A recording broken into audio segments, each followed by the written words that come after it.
Today is Tuesday, December 2nd, 2025. Renzo Castillo is a friend of mine. I've partied with him a few times. I know him by his nickname, which I won't say. But according to the Venezuelan government, he was the head of a giant militia that stockpiled hundreds of weapons and flew down to Venezuela to kill Maduro. Not only is that not true, but they make this same lie about dozens of people who are crazy enough to visit Venezuela.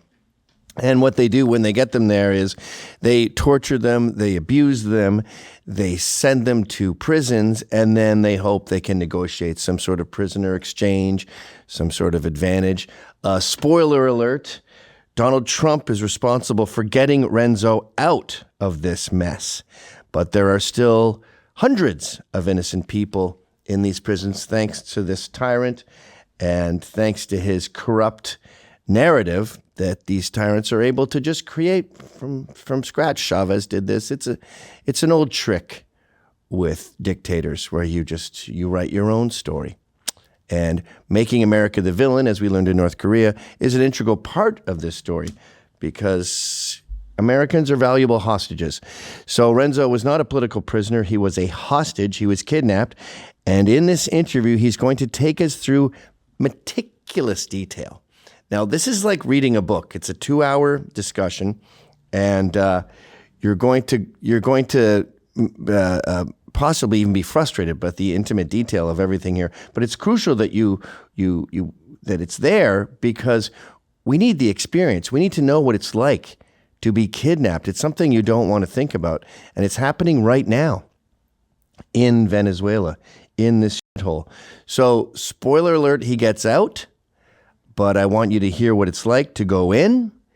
So without further ado, here is our interview with Renzo Castillo. Renzo Wamanchumo Castillo, are you there? Yes, I am. Now, where is there right now? Yeah, sorry. I guess it goes in and out, but please forgive me. I forgive you. You are forgiven. Where are you right now? Right now, I'm in Lima, Peru. Okay. In South America. Yeah. So while we still have you here on the call, I've never talked to a freed hostage before in my life.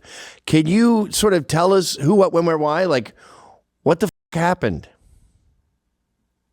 Man. So I went to Venezuela to meet my wife, kids, and family for the first time. I've met them over the phone plenty of times, but I wanted to do the right thing and actually like meet the parents and tell them, get on my knees and ask for her hand, right? But Hi, this is Anthony Cumia. And hello, I am Gavin McInnes. Together, we're Compound Censored. And we'd like you to subscribe to our network that has more fantastic content you could shake a stick at. Use this promo code for a one-time super offer. Do it. It's uncensored and oh so entertaining. As soon as we left Colombia, because I was in Colombia with her for like a few days, vacationing, and that's where actually we got married at, and I went to the Venezuelan consulate before I went to Venezuela, and I asked them, hey, what are the requirements for me to go into the country? And then they're like, as long as you have your passport that is not expired, you're good to go. Because, I'm Peruvian and American, so I have my Peruvian passport, and then they're like, as long as you have your Peruvian passport, you're good. Because here in South America, I guess you can travel within each country here as long as you have like your ID and your passport. You don't need like a visa, So I was like, all right, cool. So I have bought a lot of stuff because, my wife and I have a house over there in Venezuela that she actually had bought, and then together we're building it up, right? So I brought a whole bunch of things for the house, like TVs. I bought stuff for the kids because she has kids, and which I paid a lot of money just to bring it, from the U.S. to Colombia, then, So how are you carrying this? You must have had like crates and crates and shit. Sean, show the assets while we're talking. Well, I brought 3 suitcases or mine, and then I brought like about 2 TVs. I brought a whole bunch of appliances for the house. Because everything was, something to celebrate for us, something new, so which she deserved, and I think we both deserve something, And did you so meet I worked her? hard for it. Sorry to keep interrupting, but did you meet her in Colombia? Negative. I met her here in Peru about 2 years ago. I came here for a school gathering, and then I met her here, and it was just something that I didn't think I was gonna meet somebody here, to be honest. And I met her, and we fell for each other. And ever since then, we kind of saw each other back and forth until she went back to Venezuela to see her kids, because she was away from her kids for some time. And then we met in Colombia to go to Venezuela, and I mean, that's just pretty much how it started it. And then, so when we're crossing the border, I was with a Colombian citizen. His name is David Mise. He was my taxi driver. He was over here. They have moto taxis, or like motorcycle taxis. And then my wife and her friend went with a different taxi guy, and he's Venezuelan. His name is Alejandro Betancourt. And so they were in a taxi with all this stuff, and then So sorry again. How long of a drive is it from where you were to where you were going to? So say one more time. How long of a drive is it in the taxi? Oh, it was like a 12-hour drive. Oh, so shit. Yeah, so we found this particular gentleman that was charging us a lot cheaper just by him, because he has family in Venezuela in Táchira, and he was just dropping off something there, and then I was gonna take the moto taxi to just to the border, and he was gonna pick me up, and they were gonna go together, right? That was the plan, and so when we got to the border in Venezuela, and I was with the motorcycle driver, they didn't stop us. They just kind of like waved us, and then we went through, right? And then we literally waited like about a minute to 2 minutes from the border at this particular like pit stop, right? And then, I mean, it happened like about a half an hour to an hour, and they're still having crossed. And in the back of my mind, is like, why are they taking so long? But then I was thinking maybe they're going through all the stuff that I brought, because she has all my stuff, but all the things that I brought. And then the guy, David Mise, goes, I'm going to go check at the border, see what's going on. So he went, he came back a few minutes later. He was like, hey, I can't find them. I go, like, what do you mean you can't find them? He was like, no, I don't see them. I'm like, like maybe they're just checking them somewhere, Wait. So you got through the border to Venezuela, and then someone goes, I'm going to go back and check with the border guards? Yeah, to see where my wife's at, because she still hasn't crossed. So you got through okay, and she didn't get through. Exactly. I got through. So when I was going through, she was only like 2 cars behind the crossing line. So she was like no more than 5 to 10 minutes, behind me. So, it passed 2 hours, and then he came back. He went back over there to see what's going on. By this time, I was a little bit worried. I was like, what's going on? So he comes back. He was like, man, I can't find him. Well, literally like minutes after that, there was like a black SUV, like a black Land Cruiser, Toyota, like Land Cruiser, and then 2, I would say like soldier-looking guys. They didn't look like police, but they looked like soldiers, all wearing black. They came out, and then they saw the motor taxi, David, and he was like, "Hey, you come here." So he says like, "Well, what did I do?" And he's like, "No, you come here." And he grabs him and he puts him in the back of the car. And then he sees me, and he was like, "You come here." And I stood up, and he's like, "What's going on?" And he was like, "You come over here." And I'm like, "Well, what?" I asked, "What's going on?" He was like, "Just come with us." And he grabbed me by the back of my neck. And then I kind of I didn't resist all the way through, but I was just like, "What's going on?" So then it was him and the driver. They got kind of next to me, and they grabbed me, and then they kind of pushed me in the car. And they're armed. So they got ARs or something as they're saying all this. They don't have ARs. They have AK-47s. Okay. So yeah, they didn't have ARs. Most of them were AKs and shotguns. So when he comes out, so they come out and they took me in the car, pushed me in the car. And like I said, the border was no more than 2 minutes away. So we get to the border, and then he parks. He opens up the door, and he goes, "Come here," and he kind of pulls me out. And the first thing that I do is I see the taxi driver's car and the taxi with all of my stuff outside. And I'm like, okay, maybe they're trying to see the receipts for the stuff that I brought. That's the only thing that I can think of, right? And then after that, I see, my girl and her best friend.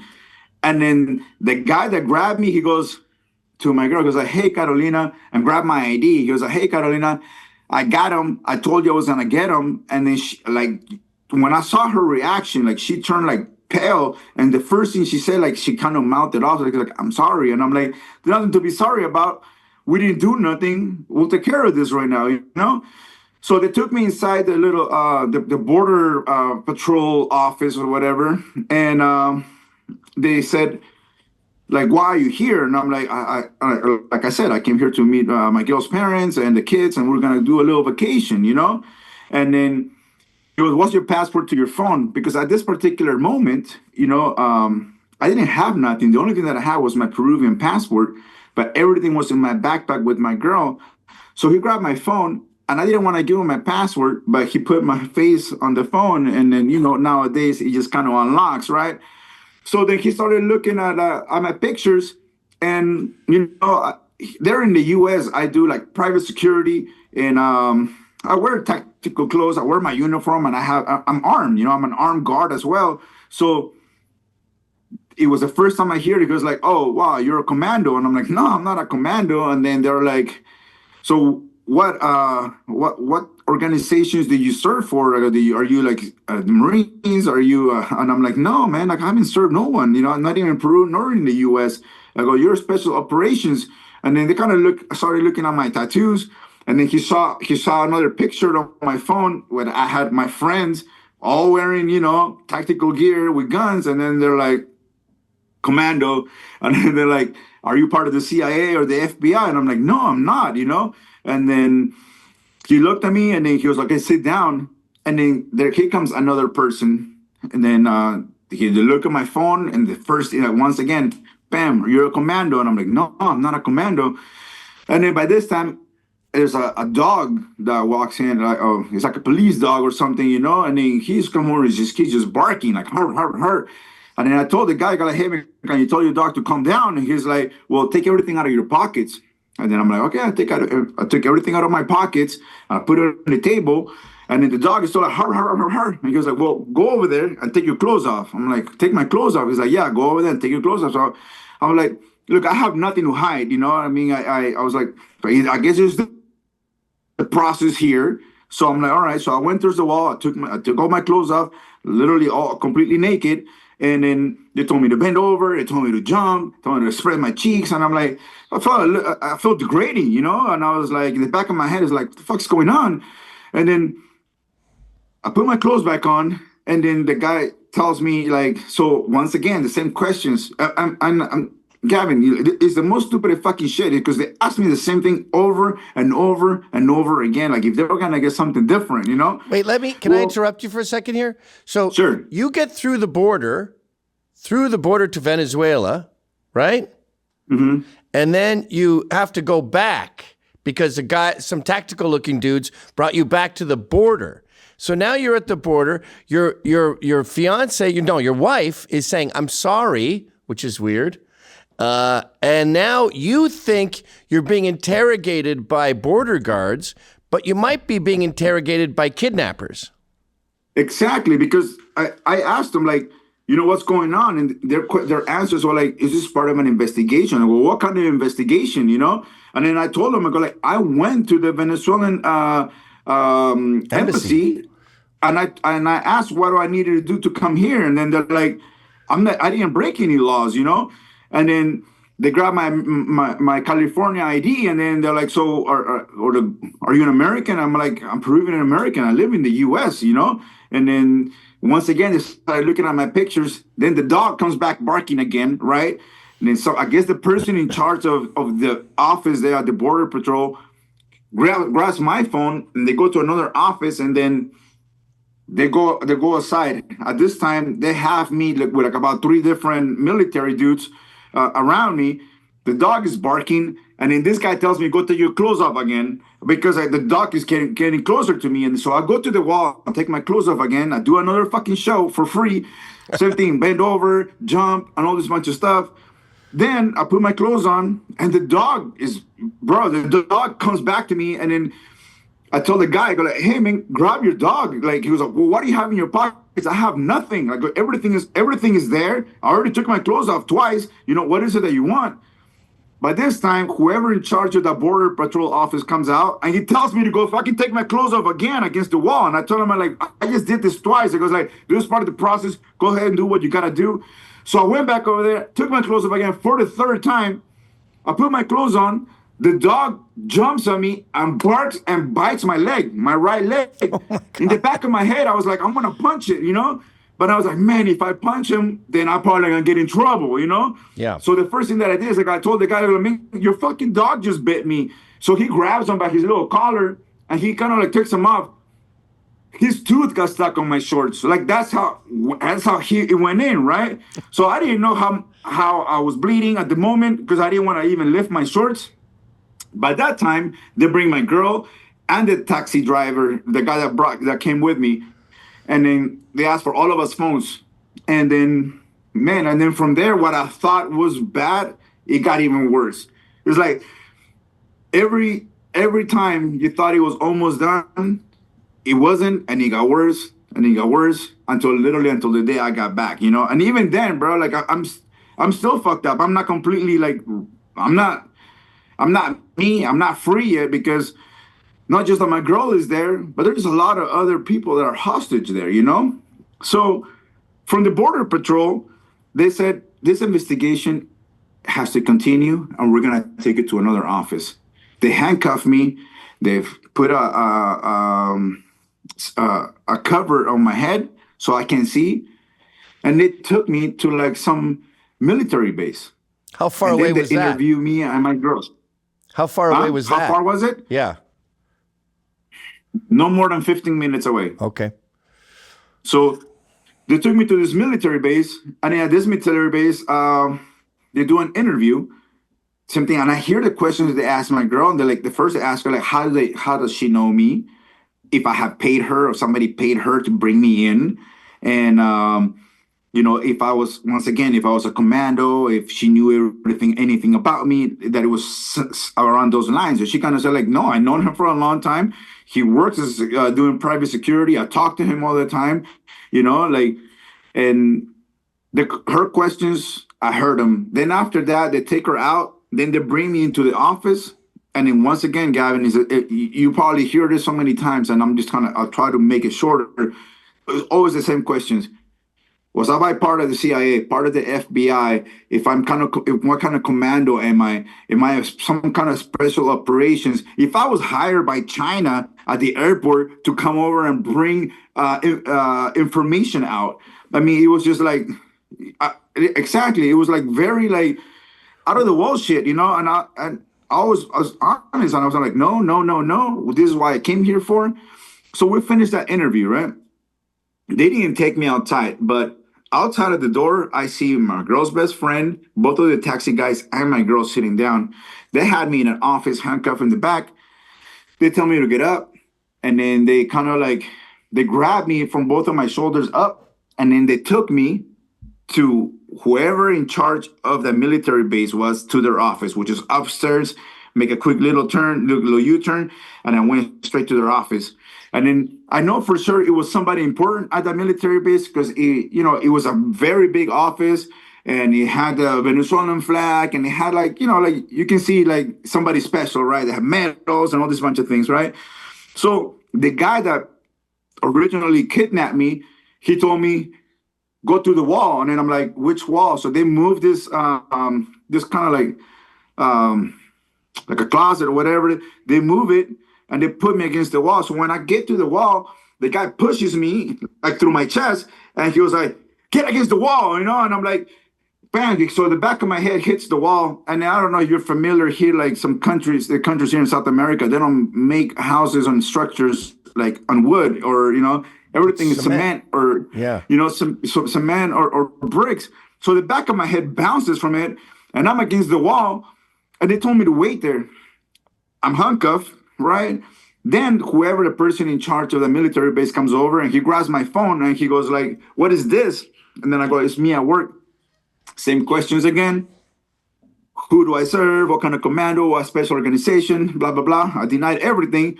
And then at that particular time, I guess Elon Musk had put out a reward of $25 million for Maduro, right? So some smartphones kind of grab certain data. Yeah, something like that. Yeah. So yeah, so that was on like, I think on WhatsApp, and my phone had captured that image. So they asked me, "What does this mean?" I go like, I don't know. Like, I mean, this was something on the internet. I didn't do that. And then he goes, "You come here to come?" No, man. I go like, to be honest, I thought fucking Chavez was the president here. I didn't know Maduro was the president here. Like, I don't follow Venezuelan news. They don't get to the U.S.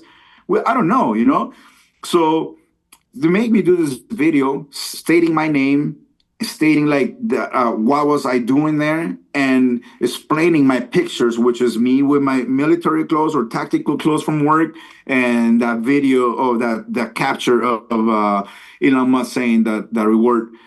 So he goes, "Are you tied with Elon Musk?" I'm like, "No, man, I don't even fucking know him." You know what I mean? Like, yeah, and then they asked me again if I was hired by any Chinese organizations or private sectors. I'm like, no, I go like, I don't even look like a person that people don't even approach me, And then, so they finish this video, and then the guy walks away, and except the one guy that pushed me against the wall, he comes back again. So I'm like this against the wall.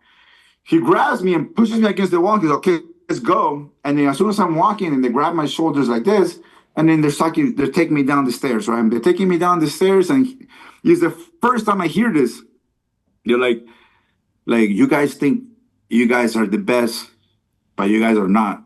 And I'm like, I don't know what you're talking about. And then that's when he says, you Americans think you guys are the best, you're gonna come here to our country. And I'm like, man, I like, whatever, man. Like, I was just kind of like shaking my head, Then, so I tried to do everything that I can to find out exactly where I was at. I'm 48 years old. I just turned 48 like a couple of days ago, right? And I live life, and I try to figure a way to get as much information of my surroundings as I can. So even though they had, covered my face, I was able to find a way to see, So they put me in the back of that car. And at this time, it wasn't just me and the taxi guy. So the taxi guy wasn't with me. It was just the driver, the passenger, 4 military guys in front of me, and then another guy here to my left. So I'm handcuffed like this. They have me against the side of the seat. So these Land Cruisers, they don't have the seats this way. They have them long ways, right? So it makes more room, right? So all of our feet are kind of against each other, kind of forward. So at this particular moment, they tell me that the investigation is going to continue, and they take me to another place. Now, when they're taking me to this other place, I asked the gentleman and go like, "Hey, man, I can't breathe, And then they're like, he doesn't respond to me. I go like, "Hey, man, I can't breathe." So one of the guys says in Spanish, he was like, "Si no te callas, te vamos a tirar coñazos." I didn't know what the fuck he meant, because to translate that, he was like, if you don't shut up, we're gonna throw something, which I didn't understand. And then they have handcuffed me, but they didn't put the lock. So every time there was a bump or anything, my handcuff is getting tighter and tighter, Oh, so shit. by this time, like, my shoulders going numb, my hands are getting, swollen. And I say again, I like, "Hey, bro, like, I can't breathe." I mean, I think it was like a second and a half after I finished saying the word breathe that I felt in the side right here of my left rib. It hit me with the back of the firearm. Squat!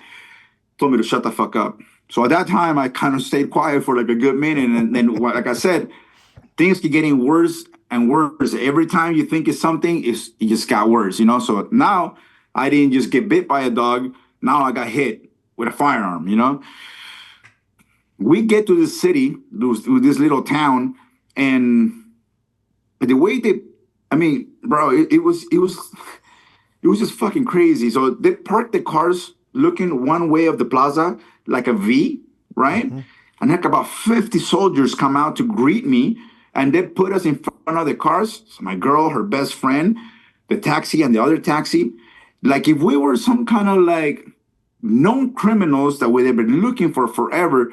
So they we were handcuffed, and then we have our face covered. So they take our face coverings out, this kind of sprinkling outside, and then we see the cars behind us, And then there's a group of soldiers around us, and they're taking pictures of us.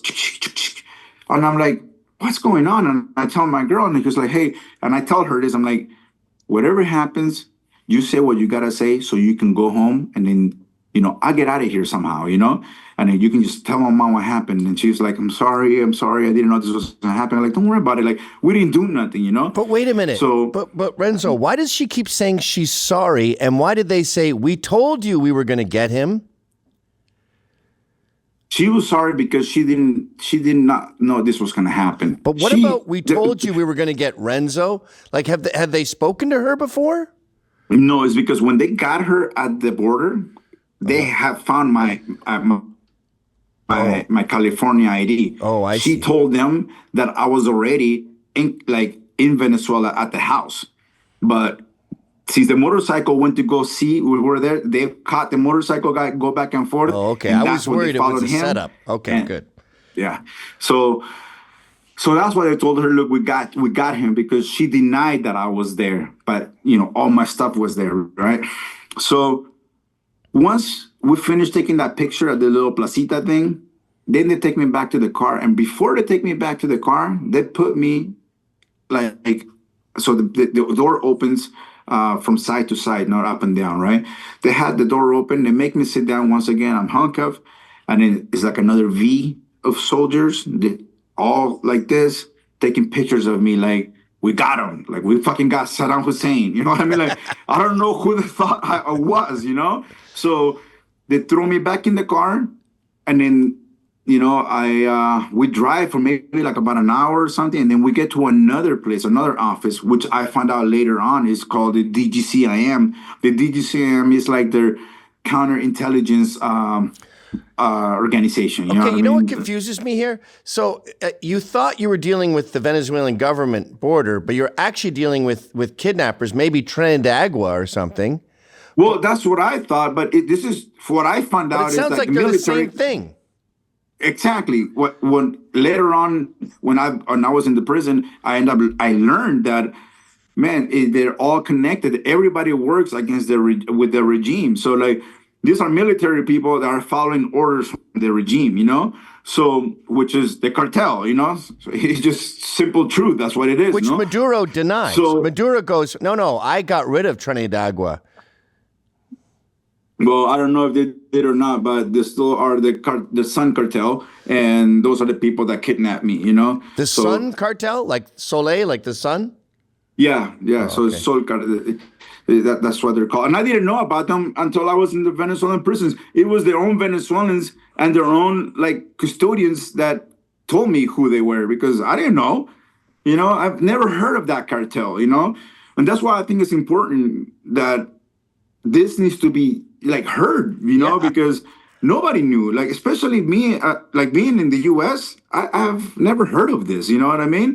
But here in South America, it's a big thing. People do know. So when people say, well, why did you go? And I'm like, well, fuck, I don't know. I wasn't the only American who went over there, but the other Americans that were there, they got kidnapped too, because I didn't know. So then they took me to this other, this DGCIM office in the city of San Cristobal. And then once again, I couldn't breathe, and I was afraid to say something, but I did. I was like, hey, man, I can't breathe. And then I guess the guy that had hit me asked another person that was outside, he was like, hey, man, this guy can't breathe. And then so they open up the sliding window, and then I just put my head out so I can breathe for a little bit, And we were there. I was in the car there for maybe about 20, 30 minutes until they took us out and they took us to this office.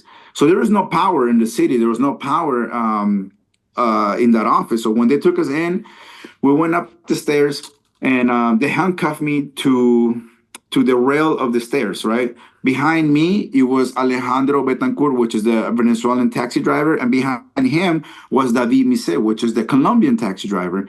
And in front of me, to my right, it was my girl and her best friend sitting down on a wooden couch. And they were also handcuffed. So all three of us were handcuffed to the railing, and they were handcuffed to with each other. There was no power. I don't know for how long. There were no officers at that office, so they had to wait for people to show up. So once people start showing up, then the interview started. So they took my I remember this place.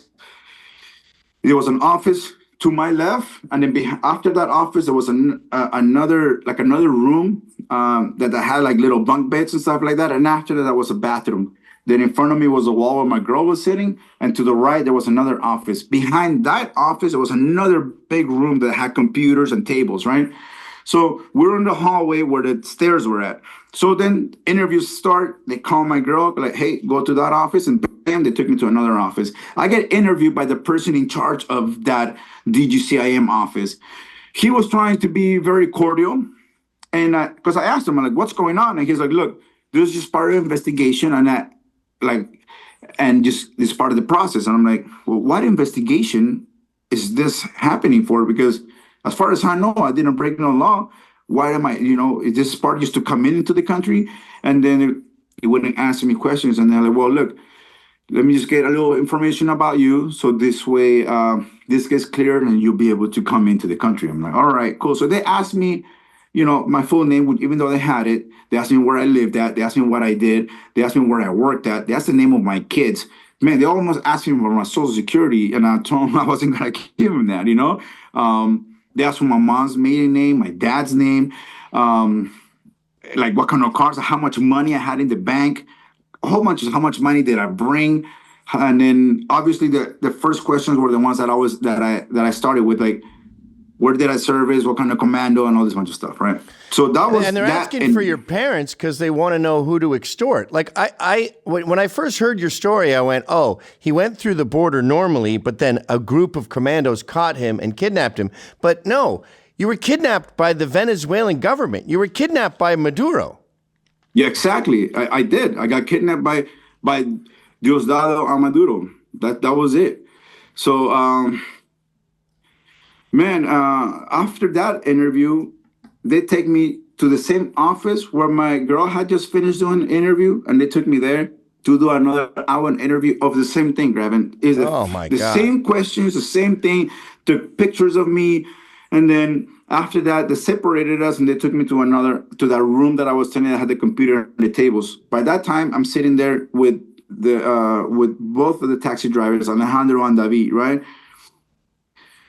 Well, we're handcuffed, and I'm trying to listen to what's going on, and then I hear that they're asking my girl to go through her luggage, and then she's going through it, and I hear the conversation, and then all of a sudden I hear they're walking downstairs. I'm like, okay, they're letting her go. I was happy, good, they're letting her go. Maybe 20 minutes pass by, and then they're like, hey, can you come outside so you can go through your luggage?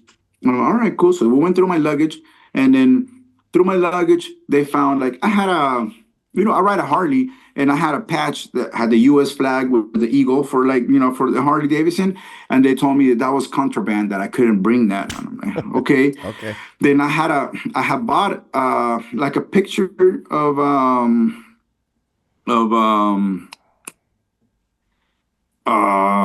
Colombian drug lord. I forgot his name. Very famous.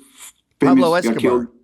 Escobar, yeah. I had bought a picture of Escobar in Colombia, so I can put it like in the living room or whatever in my room. And they told me that was contraband. So I didn't want to give it to them, and I folded it and kind of broke it. It was kind of like a sheet metal thing, right?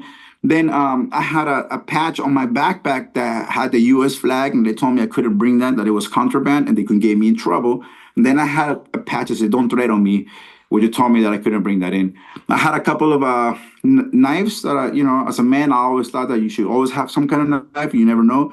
And they told me, why did I have that? And I told them the same thing. They're like, you never know what you need a knife for. So I have one. And then they told me that I couldn't bring that. It was also contraband. So they took me there. They told me to take some stuff out. And then I was like, all right, cool. It seems like everything's cool. They're going to let us go.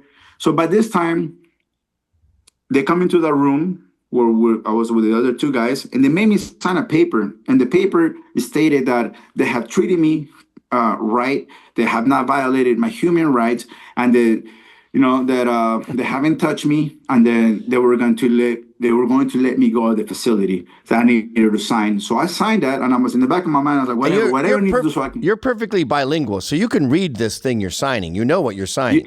Yeah, I know what I was signing, but then their answer was, if you don't sign it, then you're not going anywhere, So I'm like, I'll sign it. Fuck it, So as soon as I signed that, Like once again, it levels up one more time. They come back, another new team shows up, and I remember this particular guy, right? So in each little places, I remember certain people, right? And this guy comes over with some gray Pumas, some red socks, some blue jeans, kind of like a bluish burgundy with burgundy striped shirt. He was a little dark skin, white nose, a little bit of hair. And he goes next to me out of the closet. He grabs like a big manila folder and he covers my face. And with the tape, he just tapes my face, right? Exactly. So once again, I try to find a way to always look my surroundings. So I kind of like move my nose a little bit and kind of do like this. So I was able to see a little bit from down here, right? So I see him going through my backpack. And in my backpack, I had my wallet. I had my girl's ring. I had a gold necklace that I was bringing to the house, and I see him taking it. I had a jacket. He took that jacket out, and I see him taking. I was like, on the back of my head, I was like, well, fuck, whatever they want to take, so I can leave. You know what I mean? Just things I can just replace after, right? And then all of a sudden, bam! I hear the taxi driver gets hit, and then I'm like, oh shit! And then all of a sudden, boom, I get hit, and I'm like, what? I didn't even do nothing. I didn't say nothing, right? So it's like, bah, I get punched, and then they're like, okay, you guys get ready to go. And I'm like, all right, maybe it was like they needed to hit me before they leave, right? So they make us stand up, and they make us put like hand to shoulder. So I put my right hand on the Alejandro Betancourt's shoulder, and then I believe his was in front of David Mises, right? So they're taking us out. We go down the stairs, and I hear like people like, you know, like talking like gibberish, like there he goes, you know, like here he is. Like once again, I'm like, who am I for them to like picture me as a something, you know? And then we go outside, and then I hear the guy goes, get into the car. I'm like, once again, like I can't see, quote unquote, right? And I'm getting into this like white little Toyota Tercel, like not new, not old. And then I pretend like I don't know where I'm walking. He goes like, "Whoa!" You go like, "Where do I go?" And he goes like, "Step your foot a little higher." And I see, bro. And once I sit down, like the whole back seat was plastic, like wrapped up in plastic, right? The front seat in front of me had plastic, and I'm trying to like scoot myself in. While I'm scooting, I'm trying to feel, right? Then I get to the other side of the passenger seat, plastic. The side of me right here hits plastic. The window is plastic, and I'm like, oh, that's it, you know, like. Think you're gonna get shot, and it's a place that's easy to clean up blood. Exactly. It's exactly what went through my head. I was like, oh, this is it. I'm going to get whacked. I'm like, I started praying in the back of my head. And I was like, well, as long as she's gone, because I heard that she was already gone, you know, like through the conversations, right? So they get into the car, the guy next to me, the driver, we kind of pull up, and then there goes me again. I go like, hey man, I can't breathe, you know? And then the driver turns around and he goes like, if you don't shut up, we're gonna throw coñazos. Well, at that particular moment, I realized that coñazos means that you're gonna get hit, you know? Oh. So I was like, yeah, exactly. I was like, oh, I kind of learned that in the way over here when I got hit with the back of the rifle, you know? You know what coñazos means now. Yeah, so after that, I kind of stayed quiet, and the guy that did the interview in that office, who was supposed to be the guy in charge of that office, he comes into the car, and he asked me like 5 minutes within driving, he goes, how am I doing? And I told him, I go, I can't breathe, you know? And then he tells the guy next to me, go like, move his little envelope thing a little higher, right? So then I was able to see more. I was able to see who was in front of me, right? And next to me. And yes, I could breathe better. And then he sends this to the guy. He was like, try to go faster, but don't drive too crazy. I mean, the guy was going all over the place, driving erratically, right? And then he goes like, Renzo, how are you feeling? And I'm like, and I told him, bro, and I'm like, I'm nervous. He was like, why? He goes, I'm in the back seat that is full of why do you think I'm nervous? You know, and he was like, I really think that in one of these moments, I'm going to get killed, you know? And then second time around, he goes like, do you think we're going to do something like that? We're not savages like you guys. We believe in human beliefs, and we don't do things like that. Right? And I said to him, like, well, I got hit already. He goes like, well, who hit you? And I'm like, look, I really I don't want to get into it. I just want to go home. And he goes, well, you're not going home yet. The investigation still continues. We're going to fly you out to Caracas. I'm like, what? And he goes like, yeah, we're going to take you to our office. So the office in Caracas is kind of like the Langley of the FBI. Like that's where they have their big office, right? So we get to this particular place. I'm inside the car. We're parked. These guys go outside. They're smoking. They leave me inside the car covered. The windows are closed. I'm fucking burning up. I can't breathe. I really feel like I'm about to pass out or I'm about to get killed, right? And then all of a sudden I hear, okay, let's go. So they open up the door and then they start taking me. Once again, I'm handcuffed behind me. So they grab me by each shoulder and they kind of like go like this to me, right? So I'm walking and then I can see a little bit. Then all of a sudden I hear the plane. But it wasn't like a jet engine. You can hear the, propellers, yeah. So then they take me to walk. So I'm walking up. They take me to the back of the plane. They tell me to sit down. And as soon as I sit down, I will say at least 12 to 14 soldiers sit in front of me and surround me. And all I see is black boots and the back of the rifles, right? The bottom of the rifles. All of a sudden, I feel somebody sitting next to me, and it's Alejandro Betancourt, the taxi driver. And then right next to him is David Miset, my driver. And I'm like, man, like they brought them too. And then all of a sudden, I kind of stretch my neck like this to see. And then unfortunately, I do see my girl, and I see her best friend, and they also have their faces covered and they're handcuffed. And I'm like, fuck, they're not free. And then I see them packing in the back of the plane all of our personal stuff, like all the stuff that I brought, So we're on the plane for like about, I don't know, man, 3 hours or something. We felt like forever, but we get to whatever airport over there, and then they transfer us to the DGCIM in Caracas. And it was then that they switched handcuffs, and they took me to the third floor, and they had me. So by this time, it's already Monday. So this happened on Sunday. A kidnap happened on Sunday, like around 4:00. Now this is Monday, right? Yeah, it's a nonstop, right? So Monday comes around. This is kind of like, I will guess, the afternoon.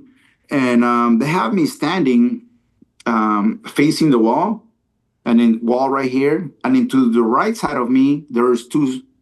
At the moment, I thought they were soldiers, but they were DGCIM officers. And they were kind of like jeans and bulletproof vests on their guns, right? Or rifles, whatever. So they were right next to me. And I was standing against the wall, man, for like about, I don't know, maybe like 7-8 hours. And, I was just like worried, like, like what the fuck? And then I hear like one of like the supervisors there, he started screaming at everybody, like, you haven't done this, like you have an office and what have you done? He started like reprimanding his workers, right? And then all of a sudden they grabbed me, like, you come over here, and they take me out and they took me to this office. And then they asked me the same questions that I have said before. They told me to take my clothes off. They took pictures of me. They took pictures of my neck. They took pictures of my arm. They told me to turn around. They took pictures, like I said, me naked, of all my tattoos. And then they took me back over there and they covered my face again. And then at this time, that guy that was screaming, he comes over and he was like, you good? I'm like, no, man, like, can I get some water? Like, I don't know what's going on. At this particular moment, I got a little bit emotional, and I told him, like, man, I don't know what I have done. I haven't done nothing wrong. Like, can I speak with somebody? Can I speak to my government? Can I speak to like my mother? Can I speak to an attorney? And then you're not detained. This is just part of the investigation. I go like, well, can I speak to somebody? He goes like, yeah, as soon as we're done, you'll be able to call. And I'm like, all right. I go like, how is my girl? I came with her. And they go like, I don't know. Maybe like about 15 minutes later, they bring her over. And then with there she goes again, like, baby, I'm sorry. Like, you didn't do fucking nothing wrong, like we didn't do nothing wrong, so don't worry about it, And then so she was with me for a couple of minutes. I told her once again, I go like, look, baby, you say whatever you have to say so you can get out of the situation. Just go back to the house and you can tell my mom. And once again, I told her, I'll get out of here eventually, but you need to get out here now, And she's like, no, okay. So we were there. They separated us again. And then. Now, Renzo, I love this level of detail. It's like what it's like to be kidnapped, but we're running out of time. So how long were you at that place for? at that particular office at the DGCIM in Caracas for 2.5 weeks. Then they transfer me with lies to the prison, to the maximum prison that they have over there called Rodeo 1. So was there cells at the DGCIM? Now we were sleeping on the floor in the hallways. What are you eating? Just like that, we were sleeping on the floors in the hallways. And what were you eating? Oh, what was I eating? I didn't really eat much because the food was not good. Like it wasn't good for my stomach. They were giving us like arepas, which is like a Venezuelan kind of thing, and I didn't eat that. The food like kind of will go bad kind of quick. Like they'll give us a spaghetti, right? But then I wouldn't eat for like about 10, 15 minutes. But after 15 minutes, the food will go bad. So a lot of stuff I wouldn't eat. I will eat as much as I could. But I just didn't. Like there was bread and hot dogs like a couple of times. I ate that. Are you lying on the hallway? Is your girl there? Are the taxi drivers there lying on the hallway with you? Well, so before I get to the hallway, there's more stuff that happened. Okay, I know you sorry. don't have time. Maybe another time we'll be able to talk more. I got time. I'm sorry.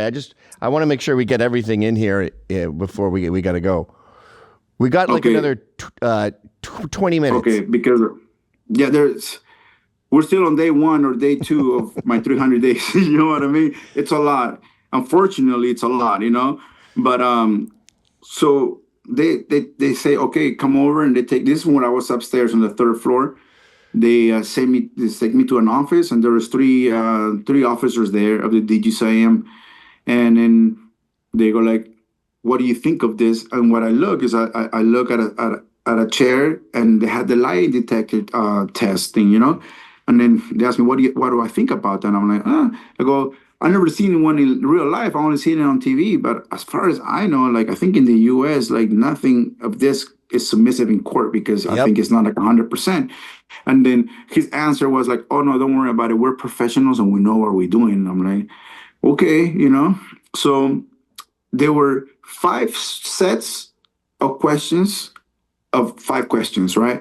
And then out of those 5 questions, he wanted me to lie twice in those 5 sets of questions, right? But this 5 sets of questions, he was like 25 minutes each set. We'll talk about something. We'll have the questions, then we'll have a break.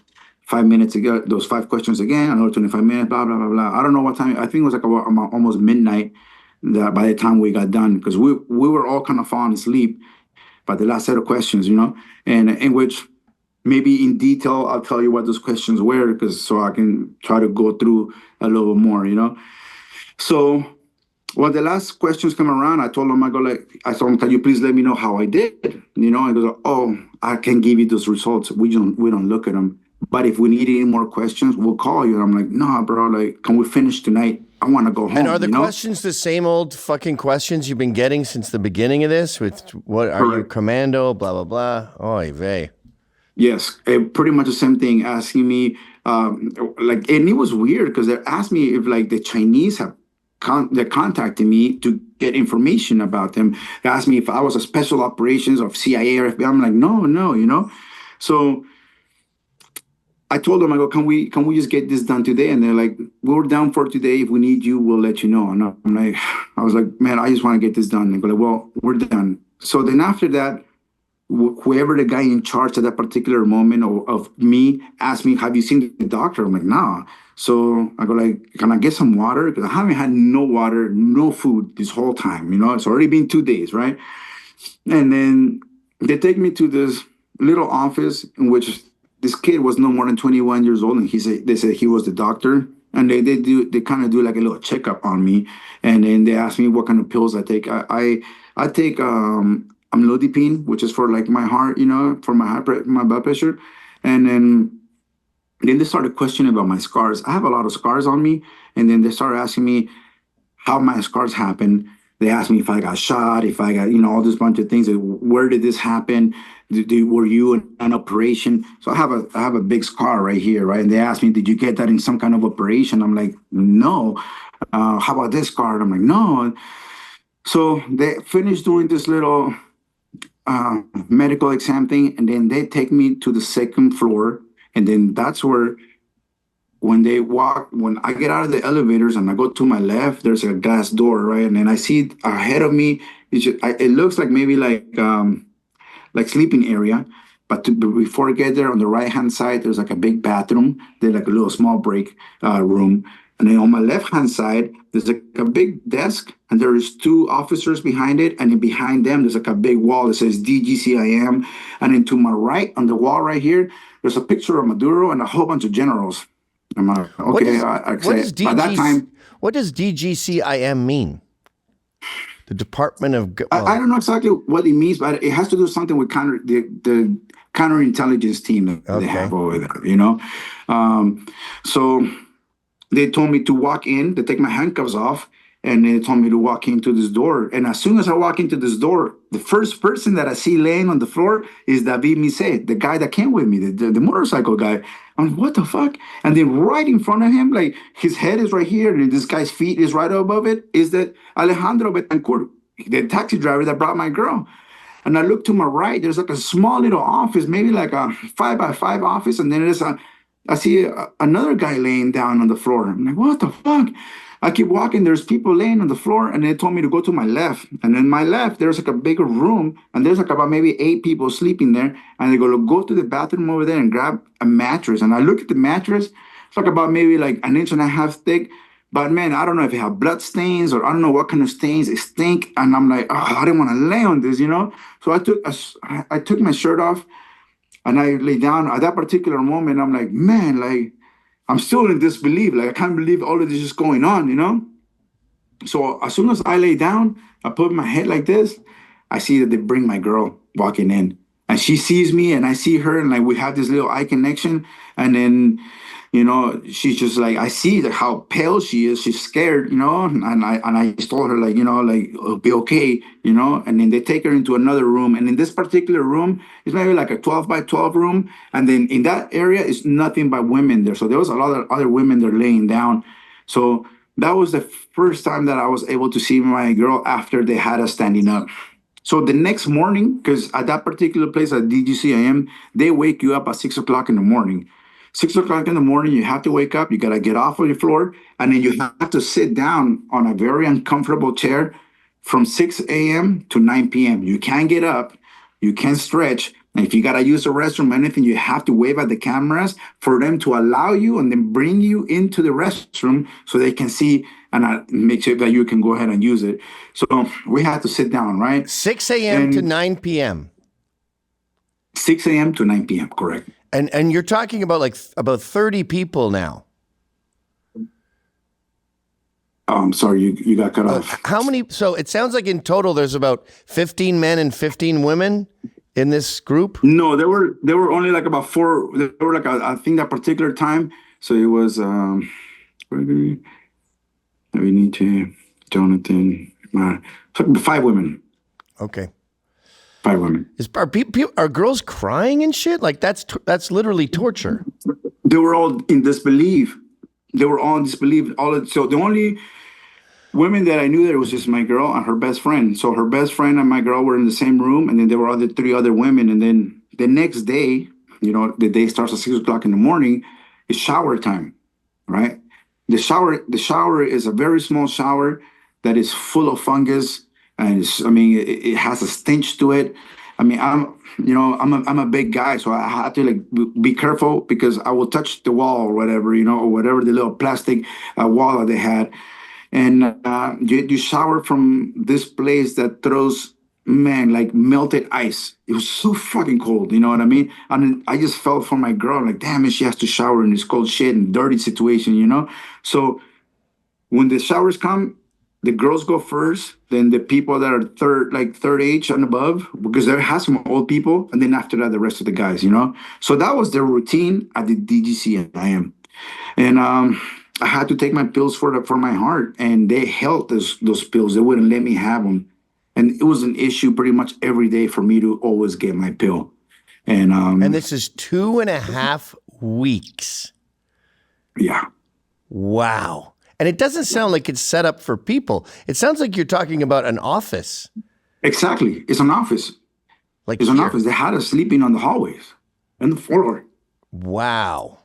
Yeah, and it gets worse, man. Like I'm telling you, like each day, or each couple, it gets worse and worse. You And know, can you talk to the other inmates? we can only talk to the person to the left or to the right. If you were in that big room, that you can talk to people in the room. But if you're in the hallway sitting down, you can only talk to the one person to your left or to your right. That's when I realized there was another American, two other Americans there. There was some guy from. There's a couple of Colombians. There's some Venezuelan guys. There was a guy from Brazil, and I'm like, holy shit! Like, there's different people here, you know. Well, it And sounds like everybody. you cannot visit Venezuela. It sounds like visiting Haiti or something. Like Venezuela is a gang. And if you go there, you're going to a gang's turf. But nobody knew that. Right, yeah. Out in the like North America or in Europe, those news of how bad Venezuela was only kept here in South America, was only kind of heard here in South America. It didn't go out there as much as it is now, you know? And even now, like not everybody knows what's really going on. They just kind of hear that, you know, that we're in the Caribbean and quote unquote, we're going to invade a democratic country which it isn't, you know? So it's I mean the nightmare continues from there, bro. Like, you know, like I said, they held, besides holding me hostage with my girl, they held my pills hostage. And every time I needed to take my pill, it was like a dilemma, you know, like they wouldn't give it to me for hours and hours and hours. And then, like, you know, I will feel bad, you know. So on one of those occasions, like I was hyperventilating, like there's no fresh air. There's no air there whatsoever. So you stay within that stench forever, you know, while you're there. There is no AC. The water, like I said, we had a ration, a bottle of water like this that would have to last us for 36 hours to 24 hours. And that's when they do give us water, because sometimes they didn't give us water until whenever they want to give it to us. 1 second. So I think it was like day number 3, in which I had my first episode with my heart because they wouldn't give me my pill. And I kind of like fainted, right? And I fell on the floor, and people were like kind of like be there to help me out. At that particular moment, like when I woke up, when I came about, I just saw my girl like with my shirt, like throwing air at me. They had some guy come over with, I don't know what they call it, with the little things here to fucking listen to me. And then they put the blood pressure. Yeah. Yeah. And they put the little blood pressure, not even a machine, but it was like a handheld one. And then from there, I believe they put me on a wheelchair and they took me to their quote unquote infirmary, right? Well, they did, and they took me to some dark place, like a dark room that I was surrounded by like about, I don't know, I heard like about 10 different voices. It could have been more. And then they asked me those questions again, you know, and they started blaming me, saying like, oh, you American, you know, like you come here to our country to make problems. You come here to our country you come here to our country so you can come over and bring your values. You want to come, you Americans come here to steal our women. And I'm like, man, I mean, the back of my head, I'm like, what the fuck, you know? And then once again, they asked me like, are you Rambo? Are you a commando? And I'm like, no. And then after that, man, like I just I got hit. And I'm like, I don't know what, bam, I got hit again. Nice infirmary. Nice doctors. Very nice doctors. They gave me a tune-up, you know, and then they told me like when I go back up, well, they actually said, we're going to take you back upstairs, but if you say something, then we're going to take you somewhere else, you know? And I'm like, no, it's fine. You know, I just felt like this is just part of their process so they can let me go. You know, I always had that in the back of my mind. They're eventually going to let me go. I haven't done shit, you know? So I got hit at the DGCIM that time. I had another issue with my pills in which I fainted it. They didn't have medicine for me. Like they didn't have something to make me feel better from after me passing out from not getting my pill, you know. They tried to connect me to this little heart monitor, and it was funny, but not funny because I hear them talking. They're like, it's not working. I connected, but I'm not getting any results. And I'm like, I'm gonna die here either way, you know. Like, so I was like, man, I don't know what to do. And then the doctors quote unquote says, okay, take those things off and then put this back on. And they put this other machinery on around my around my ankles, and they put something around my chest. And then I heard them again. It's like, we're not getting any readings. We're not getting any readings. And then they told me, okay, you're going to take this medicine. They gave me some powder underneath my tongue. And then I was there for like maybe an hour or two. And then Okay, we gotta speed it up here. How long, can we get to you leaving the DGIC? Yeah, we can get there. So this was like the first week. The second week, it was the same thing. So the whole time we were there, we were always asking like, what's going on? Can we talk to somebody? And then they're like, no, it's part of the process. Just wait, just wait. They're always denied us to make phone calls, right? So it was October 4th when that day I had another episode with my heart. And then they took me to the infirmary. And then when they were bringing me back, the guy goes, where is your stuff? And I'm like, oh, it's over there where I was sitting at. And then kind of go get it. And then he goes like, no, I'll go get it. And I go like, well, I'll go get it. You know, like, no, because we're going to take you somewhere right now. And I'm like, well, where are you going to take me? And the guy goes, we're going to take you to Houston. And I'm like, oh, Houston. I'm like, in the back of my head, it's like, my flight was from California to Houston, Colombia, you know, so it's like, I'm going to get deported. And then I told him, I go, well, can I please say something to my girls to let her know what's going on? And they're like, no, we don't allow you to do anything like that. We don't have access for you to go back in there. And I go, like, it was literally right in front of me, you know? And it's an office building. It's not a prison or an airport. No, it's not. It was just their building. So it's like a 4-story building, but they do have like sub levels as well, you know. And then so from there, they took me to this back of this Tahoe, a black Tahoe, and they covered my face. They handcuffed me, and right next to me, bro, this guy had left his bulletproof vest and his AK next to me, and I'm like, I was like, what can I do? How do I get out? Exactly, you know, in the back of my head, like, what can I do? What kind of freaking, what is it? Born supremacy, Jason Bourne shit can I do to get out of this, you know? So in the back of my mind, I was thinking, all I gotta do is shoot this guy right here to my left and then put the gun on the driver and tell me to fucking take me to the border, you know? But they told me they're gonna take me to Houston, so I was gonna get deported. So I was like, okay, I'm not gonna trip. I'm getting deported, right? Yeah. So in the car, I'm getting this weird threats and like, once again, like they kind of say like, we hate you Americans, you know, like we hate what you guys stand for. Like you guys think you guys are free, but you guys are not. You know, you come here to take our women. You come here. Do you think that you guys are better than us? But you guys are murderers. You guys like to torture people. And I'm in the back of my mind like, well, how have you guys done to me for the last 2.5 weeks? You know? Yeah. You think you know what I mean? And I'm like, I don't want to say much because I am getting deported. You know, at least I go home. I'm gonna speak about this. You know? Yeah. So I don't know how long was the drive for me, about 45 minutes, and then I'm inside the car once again, doors closed, windows closed. I'm hot. I'm fucking sweating. And then I hear the guys are talking. They're smoking. Then they open up the door.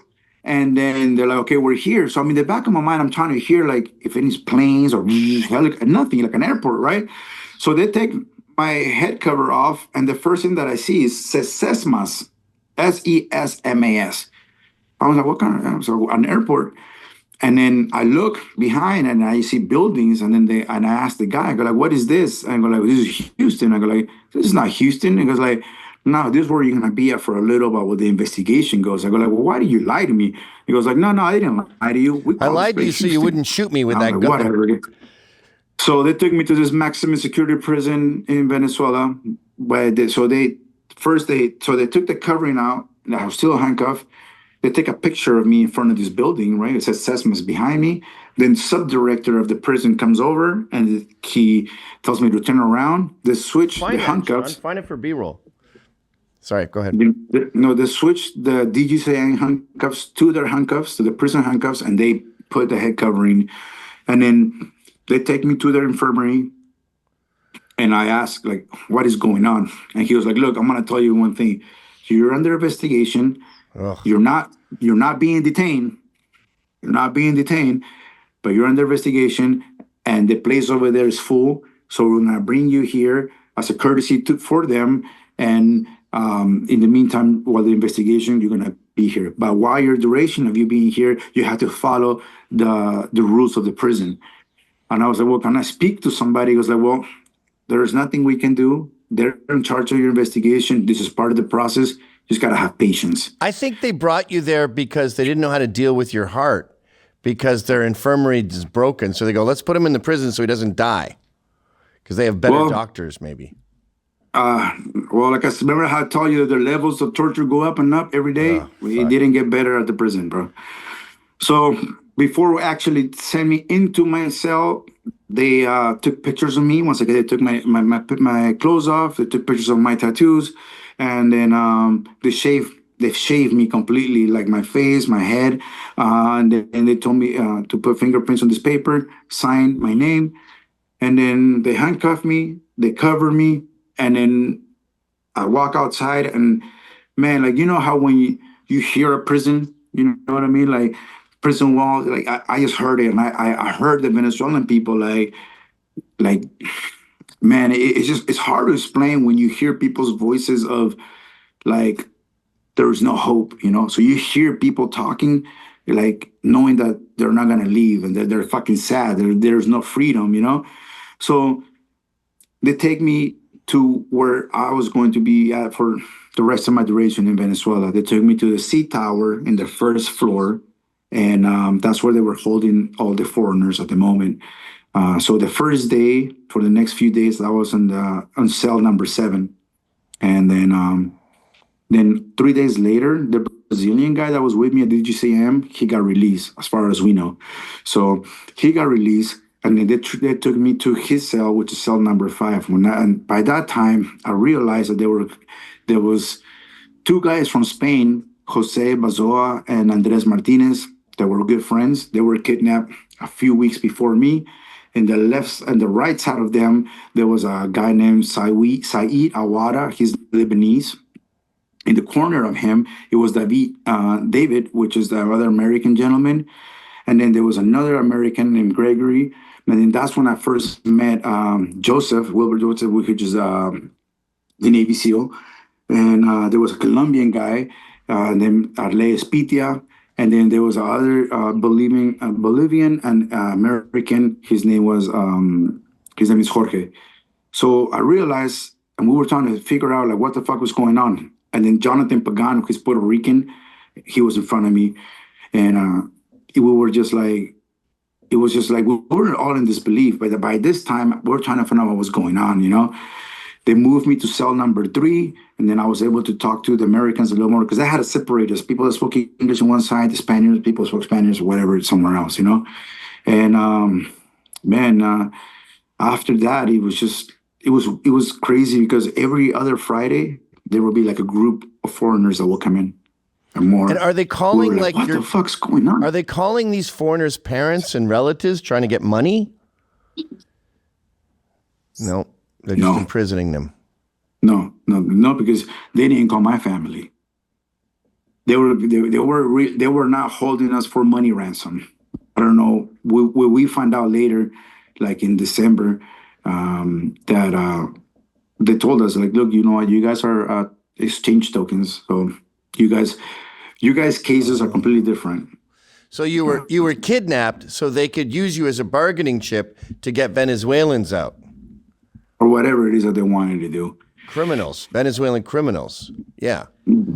So this happened from October to December 14. December 14 was the last day that we decided to stay quiet because they wouldn't let us talk to the general population. They kept us all in the first floor. They kept us quiet. We couldn't go out the windows. We couldn't say shit. You know, the Venezuelan guys will come down and they'll be like, hey, you guys are not alone. We're all brothers, fucking freedom. They were the prisoners there, the political prisoners, somehow little by little started realizing that we were there. And they would say things in English for us to understand it. But every time we responded, you know, we got taken care of. We got handled, you know. And you got beaten. Yeah, pretty much. And it sucked, but it is what it is, you know. And so December 14th, which was on a Saturday, we decided to fucking riot the place. We started with one of the Americans, like, because over there at that place at 5:30 in the morning, they'll wake you up for roll call, right? And it starts at 5:30 in the morning. And then from then they'll give you breakfast like at 6:30, right? But at 5:30 roll call, they're like, motherfuckers, we're here every day. How are we gonna get out? What's the whole point of roll call, you know? So one of the Americans, you know, he will say, like, when it was roll call, that they will want you to say where you're from and your name. So he said his name, and he started screaming, you know, I don't want to say his name, but he said his name. He said, I'm an American and I've been kidnapped for so many days, you know. But he screamed, he yelled it out, and he went to the back window so this way the rest of the prison can hear. We got rowdy, and then after that, we're like, yeah, we've been kidnapped. And then we started scones, kind of hitting the walls. Then I went behind to my window because behind me, it was the courtyard, and I was able to see Tower B, right? And I was in Tower C. So when I were to scream, and I am a person that I was blessed with a voice, not just for the way I talk, but I can be loud, you know? So man, that day, I didn't care how much they were gonna beat me. I started screaming like, look, we're kidnapped. We're Americans, Colombians, Peruvians, Uruguayans.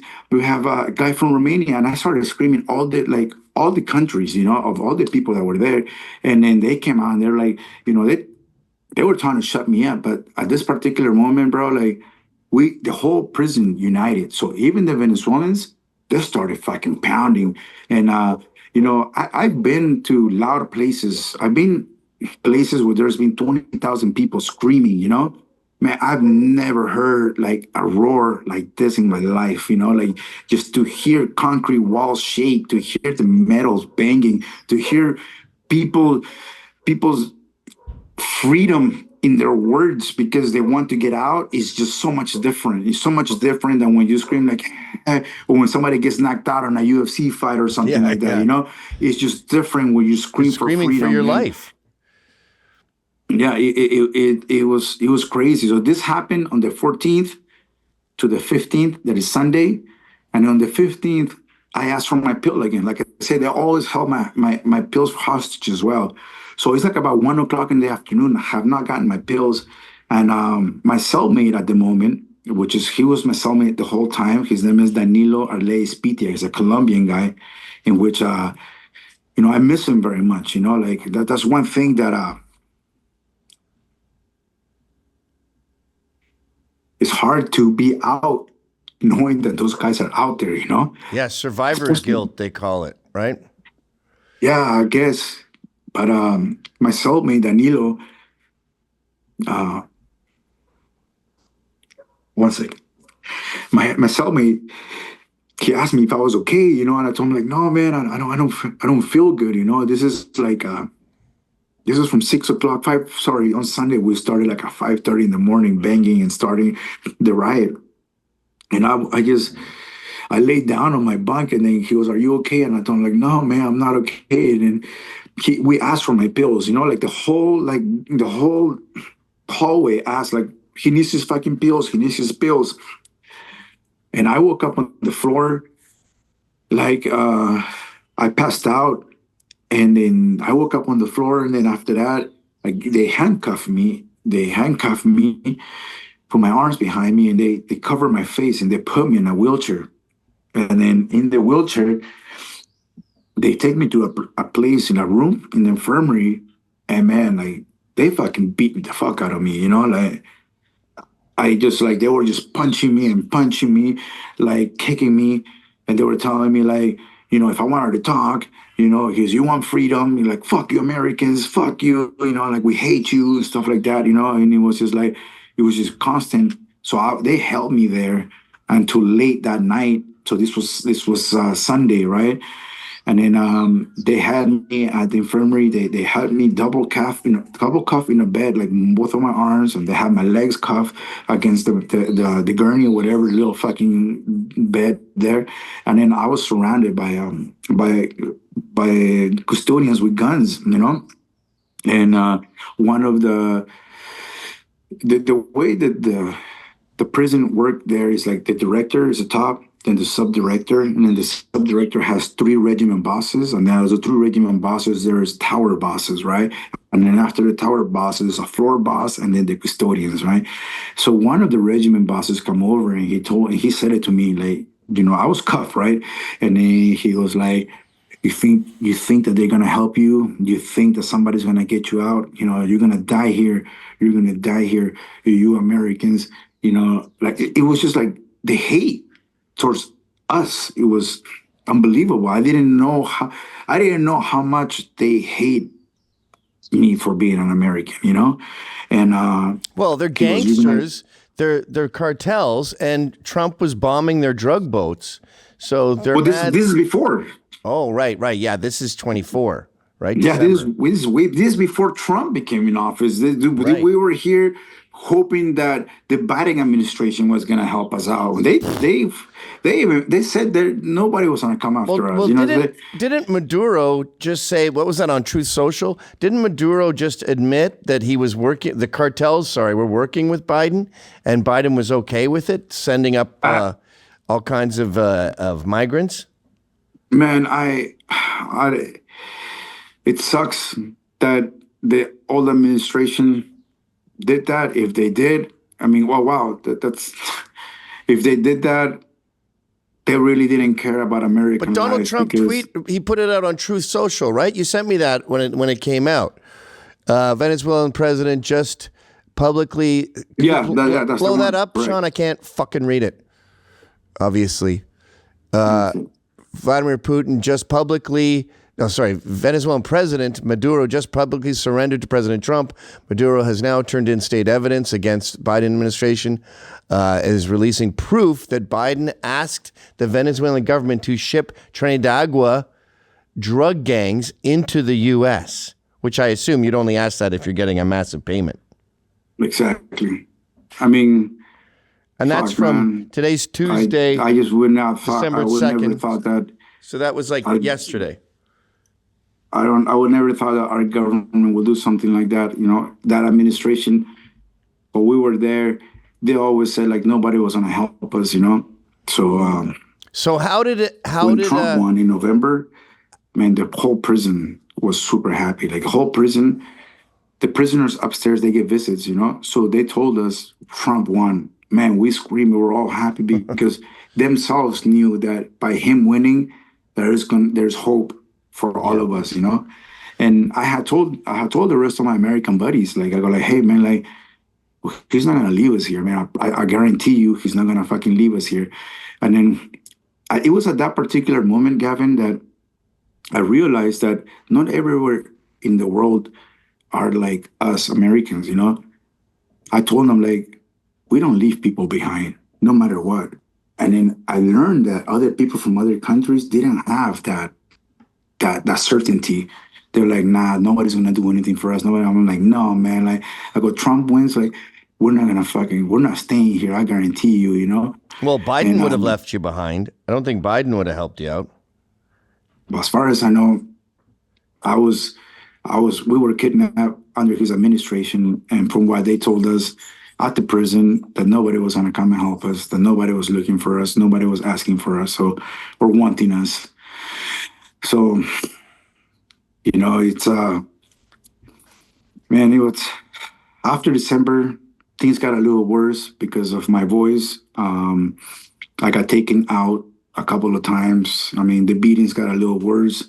There was a time in which they held me by my arms, they cuffed me, and they had me hanging, right? And I thought that day I was gonna die. I was like, well, fuck, So in the back of my mind, I'm all praying to forgive me for everything that I've done, and hopefully that my kids will be okay. That I was worried about my mom, but man, they beat me so hard. I was like a fucking piñata, you know what I mean? Like, I was hanging, and they were having so much fun. Like, you can hear the hate, I'm handcuffed. How are you hanging? You're handcuffed to like a bar that's in the air? Correct. They had me hanging like this. I don't know if it was like a hook or a bar. And my feet were kind of like almost dangling, and yeah. So yeah, man, I was just like, fuck. After that, it was just like I didn't care anymore, man. I wanted to kill myself a few times. I wanted to like just drink bleach, and because they give us bleach to clean our cells, which are like the worst cells you can imagine, bro. Like the place where you can go use the restroom is just a little 4-inch hole in which you have to pee, take a shit, and then you shower there. So like my feet are all full of fungus, you know. And you don't get any time outside. It's not like you can go to the yard and exercise. At that particular moment, it was, everything was a struggle, and everything was kind of like, let's make a deal with them, because everybody except us were able to go outside, you know. And we fought for us to go outside, and eventually they did give us the opportunity to go outside, and I went out 4 times. I didn't go out anymore. And you were there for about a year, right? Like 280 days or something? Negative. The day that they did exchange, it was my 300th day. And that doesn't include the 2 weeks at DGIC. Man, I wanted to kill myself. I wanted to hang myself. They took our sheets away because people, besides me, there were actually people that were doing it. There was some guy from Afghanistan that hung himself. There was a Russian guy that literally tried to kill himself. He tried to cut his arms with some shit, some whatever wires we find. There was another guy from France. He tried to kill himself as well. Like I wasn't the only one, but it was just out there because we felt like there was no way out, you know. And it got to the point for me is that I don't want to give this guys a satisfaction to continue kicking my ass every time they felt like it, you know. So I was like, I'll already take my own life. By that time, I kind of figured that my family knows I'm dead already, you know, and I'm already gone, you know. So what it wouldn't have mattered at the moment from the way I was thinking, you know. So that wasn't the last time they beat me up. They beat me up a couple more times after that. And it was like the last time they beat me up, I was like, so they had taken me out from my cell again. And I said, this time, I don't give a fuck. I'm kicking somebody. I'm biting somebody. I'm doing something this time around, you know. But this time around, the director came over and he told me, like, stop talking through the window, because I used to talk out the window, even though they didn't want me to. Like, I would talk to the window to try to get information, to let people know that we were there, you know? Like, right. This is way after at that particular moment, it didn't fucking matter how many times I get my ass beat. Let me interrupt you for 1 sec. All right, so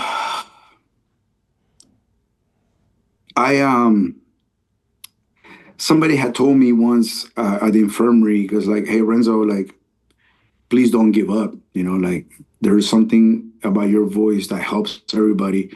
Like, don't stop, you know?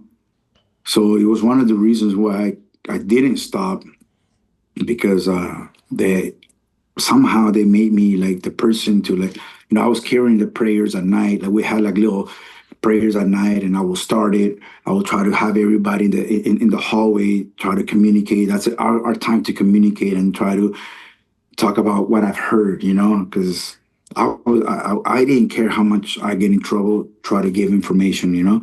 So I will try to talk there. There was a Argentinian citizen, his name is Noel Gallo. So for him, they will come over and they will record his every time he'll receive a meal, you know. So there were times in which when they have like a quick second from recording, I will say something like either in English, like, hey, we're being tortured, we're getting kidnapped. And then after that, I learned how to say it. I can't say it now, but I will ask like the guy from Netherlands, I go like, hey, how do I say we're being tortured, or we need help? And he will tell me, and then I will practice for like a week. And every time they'll come and record it, I will say that, because I didn't know where those videos were going to, you know. I just wanted to put it out there. But wait, you were learning how to say it in what? Somebody will hear, you know. There was another guy from Finland. You were learning how to say it in what language? Whichever language I could. I mean, I but said you're it perfectly in bilingual Dutch. In Spanish and English, right? Yeah, Spanish and English, but I wanted to I couldn't say it in Spanish so they could understand me, and I couldn't say it in English as much because this way they would understand me. So I had to say it in different languages. So I learned it in Dutch, I learned it in Italian, and in Romanian, because all the guys that were there, and I will ask them, how do I say this? How do I say it? And I will practice it, and I will say it as much as I can when I could, you know? And I don't know if those ever went out or who they went out to, but I tried. I just tried everything that we can so we can let them know that we're there, you know. And it became January, the end of January, when the first set of Americans that were released. And when they left, it was like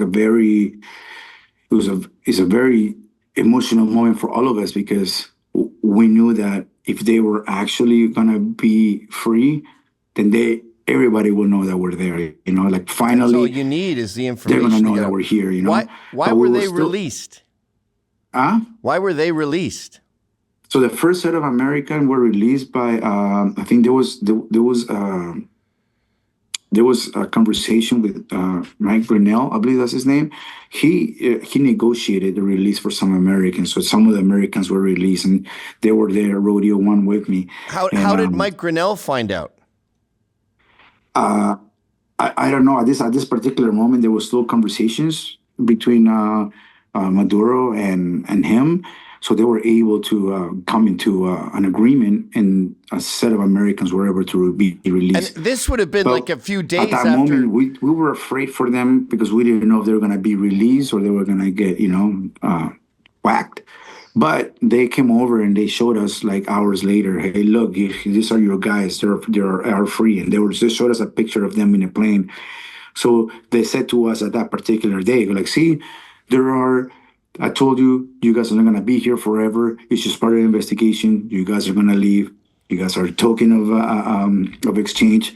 And but after that, like, things continue. It still got worse. The hate for Americans were very, very bad. They hated pretty much everybody there, like all the foreigners. You know, they didn't like the Colombians. Like, I mean, the Colombians are, their neighborhood country. You know, I mean, there was hold on a second. Guys. So these 10 Americans who got released, that was a prisoner exchange. You found out later, I guess. No. I was the 10 Americans that were released. I was the last set of Americans that were released. In January was only, I believe, 6 or 8. And then, yes, so that was the first. And then Trump would have been in office by then. Correct. Trump was. So this happened in January 31st. Correct. Because I told the guys, I go, by fucking February, we're gone. So Trump's been in there for like a week, and already you got 6 or 8 Americans that are released. Exactly. And I was so happy, and then I like, man, Gavin, man, you have no idea. I don't know if you have ever sing the national anthem in front of people that hate you, but bro, we fucking sing the American anthem, the national anthem, with fucking so much power. And I told the rest of the guys, sing your anthem. So I had each one of the guys, the ones that wanted to sing their country's anthem, man. And I was like, fuck these guys, let's take it to. I told them, what else are they gonna do to us? What else are they gonna do to us? Like, if we're gonna fucking beat, we get beat. If they kill us, they kill us. Fuck these guys, man. So we did, man. Like, so it was a day that we sang, bro, and we stuck it to them, and they hated it. Is this before or after the 8 guys got released? It was before. Before because we were done. We just didn't give a fuck, man. And is this because I said to the guys, like, we're gonna be out here by February, because I looked at it. He won November 3rd. He takes the White House in January. I gotta give it, by February we'll be out. And literally it was the day before February that the first one got out. And then after that, in May, it was one more American that was released. And then at the end of July, it was the last 10 of Americans that were released. And that was that prisoner exchange, which I hate saying it was prisoner exchange, because we were not prisoners, we were kidnapped. Whoever was in Setcot, and that's something that I don't know. I don't know who was in Setcot. I don't know if those guys were innocent like we were, or if they were actually people that committed crimes. But from what I've heard Maduro speak is that they are back at the country that they needed to be and they wanted to be. So they ended up getting 200 and something people back, and they only released 10. Which I would have been awesome if they would have released everybody. And to be honest, for me, it's a little bittersweet because I didn't want to be released without my girl being released first, So it was just, even now, like, it's tough for me. Like, so your girl's I talked to the rest. Your girl is still in there. The Colombians are still in there. the Dutch guy is still in there, but they got 10 Americans out. And I gave you a quick little rundown. There's a guy from Iran. There was a guy from Netherlands, 2 guys from Netherlands, another French guy. There's Italian. The Duke of Malta is there. His name is Mario Burlo. Japan, Finland, Honduras, Colombia, Peru, Afghanistan, Pakistan, Russia, Ukraine, Italy, Spain. Bro, I just gave you like 20 countries. And are they doing, that's all for prisoner exchange? They kidnap tourists in order to facilitate prisoner exchanges. Yeah, I guess that's what their plan is. I don't know. And they all blame us for trying to for terrorism. You know, they had me. So I don't know if you got a chance to see this. On October 17th of 2024, Diosdado Cabello, which is the Minister of Defense in Venezuela, he had a press conference in which he introduced me to Venezuela and the world, that I went over there as a hitman to kill Maduro, and as a plot from the FBI or CIA to kill Maduro, next to the Navy SEAL and the other Americans, also the Spaniard guides. And then all of a sudden, I was the one literally training people with my my American way of thinking, and they said that I was bringing over 480 firearms. I don't know how I brought them in a freaking motorcycle, but they showed a big old press conference. As a matter of fact, maybe later on when we're done, I'll send you that link. But it's on YouTube. You know, like I didn't know about this until I was in Houston. You know, like I saw this and I was like, wow, like, which made sense afterwards. Like now I know why they hated me so much, because they painted me. Well, they believe as all a that person shit. to go kill fucking Maduro. And I'm like, maybe we can find the link now. What's it called? It's October 17th, 2024. The name of the show is called MASO DANDO. The guy that does the show, his name is Diosdado, DIOSDADO. His other name is Cabello, CAB as in boy, ELLO. October 17th, 2024. And you see the press conference in which he literally presents us on a fucking scale of who we are. And then he made fun of the Venezuelan women that we had, because I wasn't the only foreigner that was there for a Venezuelan woman. These motherfuckers are so mean to their own people that they blame them, saying that they used us or we used them and they were getting paid for us. It's just like they have no respect for anybody, you know? So Wow.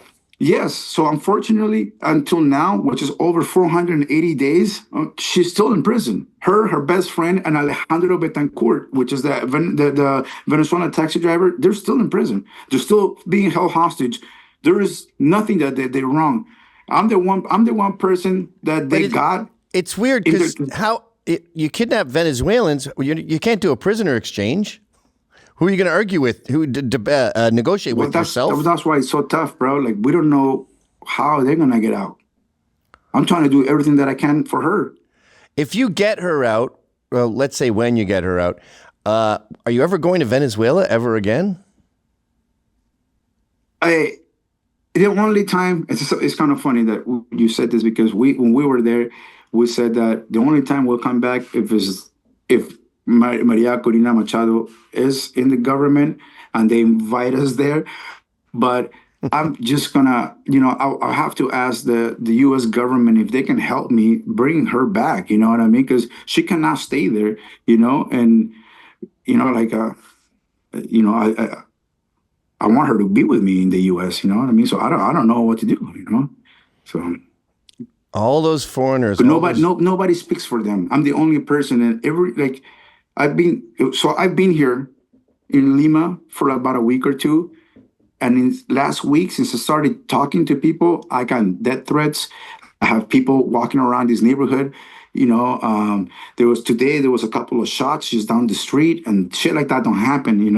I had people calling me on my phone, telling me they're going to fucking kill me. But that's what these guys do. They want to put fear on people. That's why people don't talk, But I've said it before, and I will say it again. They couldn't shut me up while I was there.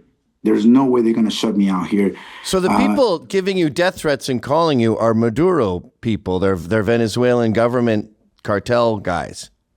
Oh, guess it's somebody from the regime. Maybe somebody, one of those little link, fucking henchmans, or I don't know. Oh, yeah, that's the guy. So October 17th. This one's from the 16th. The other one I can find is from the 23rd. It's the next episode. Oh, okay. They're both 4 hours long, so I'm scrubbing through. No, so so the one that they did is just a press conference. It's not. My apologies. So this one is his show, in which they show us here a little bit. Maduro has a fucking show too on Monday. So these guys, I don't know how they run a country, and all they do is fucking 4 hours. Yeah, that was Chavez's thing too. He would just blab for 8 hours straight. Yeah. So I'm telling my apologies. It's October 17th press conference of Diosdado Cabello of 2024. Diosdado Cabello. Okay. My apologies. Yeah. No. So when did you get out? Late July. Late July. And this is your first English press interview, but you've talked to all these other Hispanic venues. We got to get the word out. I came here and I spoke with. I came here and I talked to the Peruvian consulate, and I talked to the Peruvian government to let them know what happened, because there's Peruvian people. There's 3 Peruvian men and 1 Peruvian woman, and they're still there. And there it is. That's me. I brought that. in your wallet. Maybe they don't show that the guns are actually a quarter of an inch tall.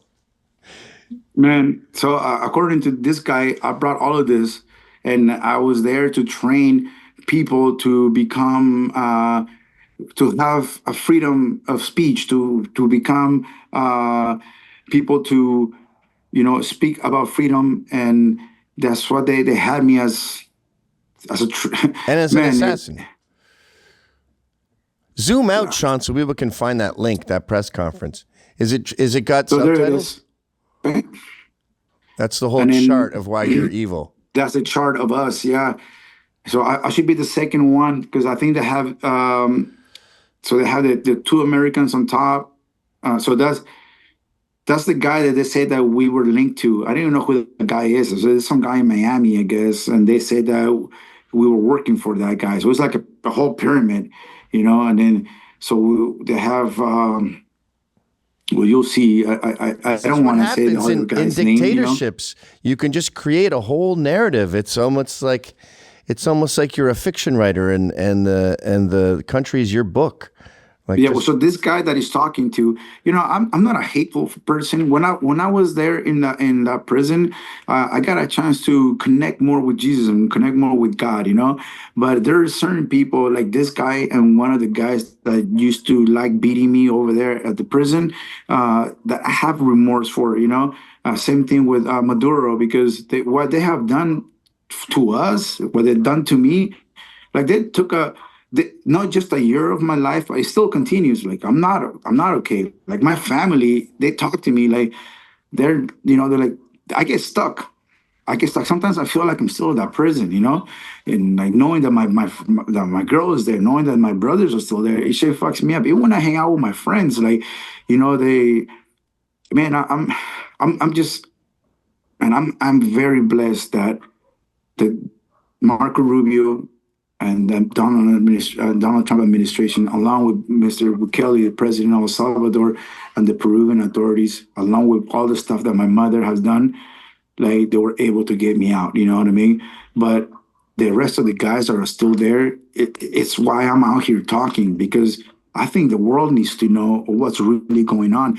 Man, they told me this. You know how you say right now, the narrative? They told me this in prison. It's like, look, the thing is, like, you guys fit on Maduro's finger just like he wanted to. And he did. He literally, like, everything about us, our truth, they used it against us. They saw, my build, saw me with tattoos. They saw that I work with guns. And then there it is. I am a fucking criminal of mine, and I came here to fucking take over. And I'm like, but I'm not, you know what I mean? I have kids. All I wanted to do is just be happy. That's my one of my best friends right now. And there's me right there. So I was like the main guy. Renzo Yasir. Who's Yasir? I never It was heard. my middle name. Oh, okay. You Hispanic guys have long fucking names. Well, that's not the only thing we have long, bro.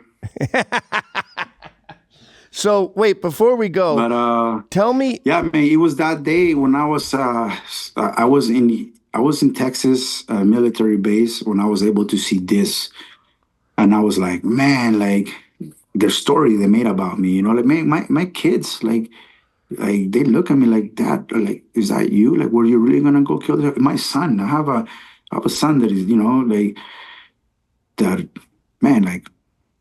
You know, him and my daughter, they're like, is it true? Like, are you this person, Dad? You know, this guy buried my name, man. Like, even now, like, I can't even find a job.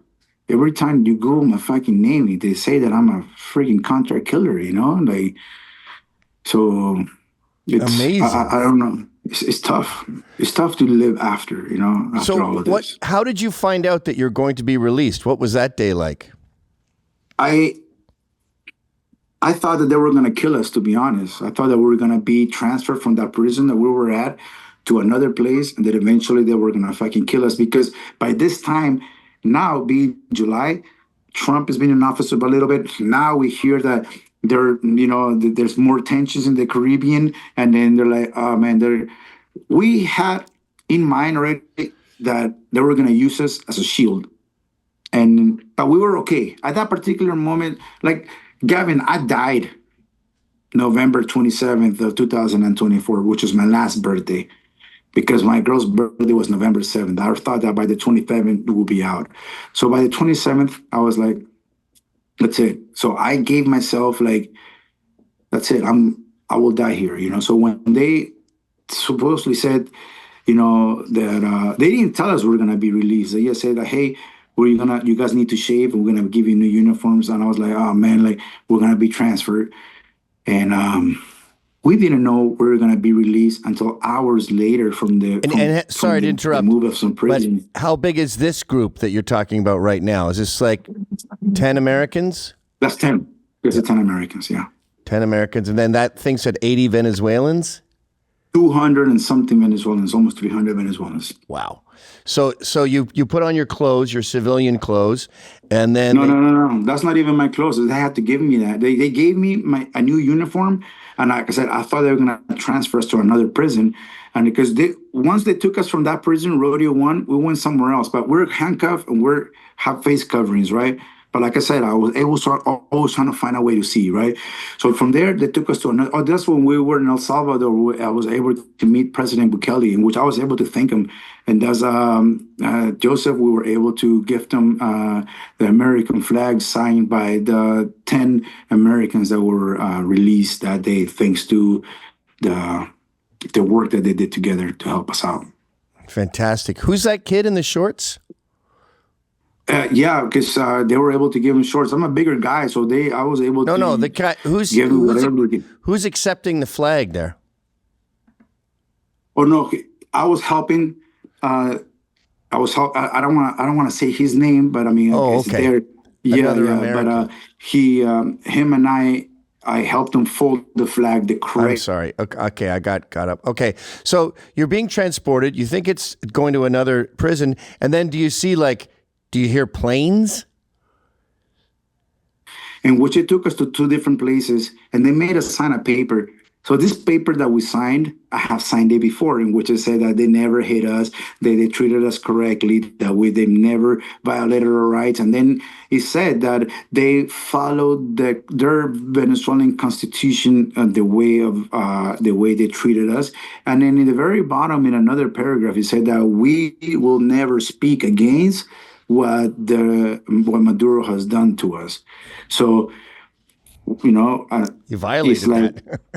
Right. It's like they're like, well, if you don't sign it, then you're not going anywhere. Like, but I signed this fucking paper 5 times. I'm still here. So like, say fuck it. So if this papers ever come out, my name was never signed. I put fucking fake signature.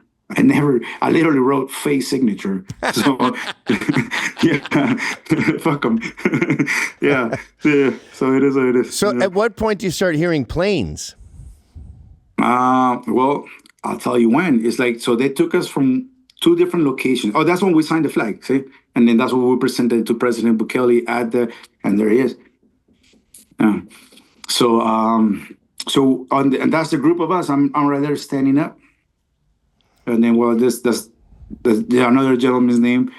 And that's one of the guys who's with us. And he was at a different prison. And he was kidnapped as well. He was just going from one side to another, from Colombia to Venezuela. And they actually got him from his bike. He didn't even get into Venezuela. They just grabbed him. Wow. He was just, yes, they grabbed him. And that happened to a couple of guys, you know. That plane ride looks fun. Man, it was you have no idea that ride did not feel like fun until they look at that innocent guy. There's another innocent guy right there. Wait, why is everyone handcuffed? They're innocent guys that don't throw gang signs, I guess, you know. Right. Right? It's a big difference when you walk out as an innocent man, and that's how they got us. They say that people in Secat are bad. They treated us the same way, even worse, because they had us handcuffed from behind, and they had our face covering. So, you know, so when they say like, oh, they Maduro and Diosdado speak that they do not torture people, I'm not going to tell you right now, it's fucking bullshit, man. Right. What they've done to me and what I still go through is torture. And the guys that are still out there, they're still being tortured. You know what I mean? And, you know, I'll say this on your show with all due respect. And I would like the Trump administration and also Mr. Bukele that when the moment comes in which they bring this tyrant to a prison, and if they do bring him to Setcot, I want them to please give me the opportunity to work at that prison so I can give those guys the same treatment that they gave me. I want to be able to give them the pills like I needed. I want to be able to give them the meals that I needed and they didn't. And you know, there was a couple of custodians, and I'm going to say his name because they have fake names, right? But they had nicknames. So this custodian, his name is Raiden. Right? He thought he was a badass. He thought that he can shut me up. He took his time with me every time he wanted to beat me up. I want to be able to bring him his meals every day too. You know, so if they can please hire me at Setcot, I would love to go to El Salvador, which is a beautiful country when I was there. And I want to, you know, take the time right now I do want to thank our president, Donald Trump, for what he has done to bring me back to my family. And I thank him and his team, Marco Rubio's team, the team Spija that were always been with us.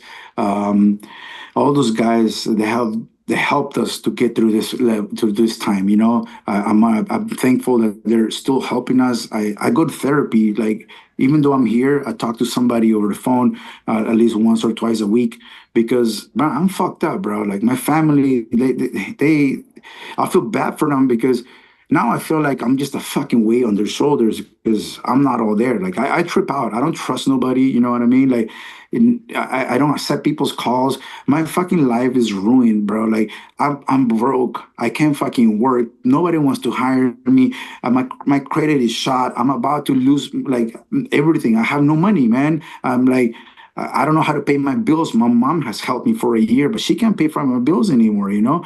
I don't know what to do, you know? So it's fucking hard, you know? But it's not just me. It's the rest of the Americans. It's the rest of the Colombians that just got out, you know? The French guy that just got to fucking to France, you know? We're all lost. Like, we don't know what to... They robbed us of our life. And it's different to go to jail for something that you committed and you know that you're going to get out. But nobody asked us to do this, you know. Nobody asked us to fucking. We didn't sign up for this. Yeah, this wasn't part of the deal. Yeah. Well, you went through hell, man. But I'll tell you one thing, man. Like I will do it 1,000 times again if it's for the freedom of Venezuela, if it's for the freedom of my girls' kids, if it's for something that is going to be for a better outcome. I will do it. And I told them that I told those guys, or we told them, like, you know, guys.